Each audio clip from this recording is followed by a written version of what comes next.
Put your hands up if you love Greggs and their sausage rolls. I'm not the biggest fan, to be honest, so what I'm going to do today is try and make my own and see how they compare. Let's go!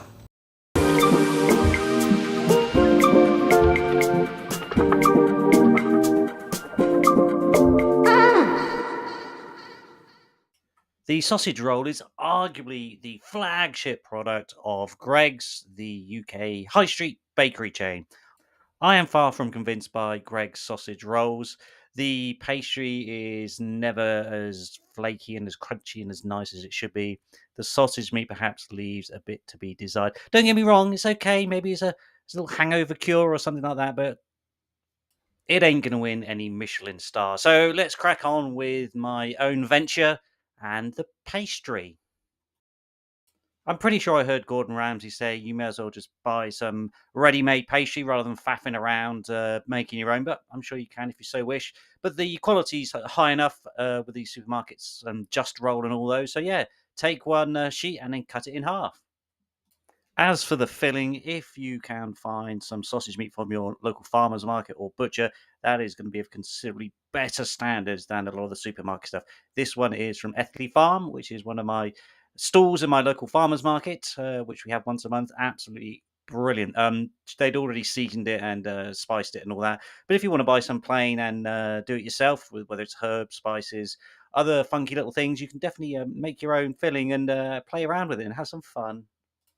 Roll the sausage meat into little cylinders like some chunky cigars, or I'm sure you can think of other similar shaped objects, and place it onto the pastry. No need to actually put anything onto the pastry at this point.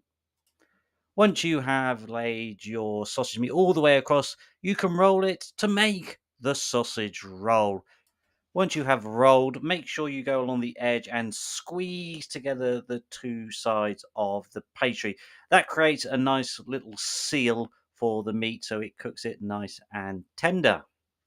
You have finished stage one, which is the build, and hopefully you will have a long cane slash rod slash tube like product in front of you, ready to start stage two, which is the finessing. Use a knife to score along the side of the sausage roll to create that little rustic look, and then chop into either four, or if you want mini ones, chop into little smaller pieces accordingly. And this is one thing you don't get in Greg's, or at least not yet, is you are able to have a little bit of fun when it comes to the pastry. So you can just score the top of it if you like, nice and simple. Maybe do a little pattern or a smiley face, or put someone's initials in there to show them that you're thinking about them.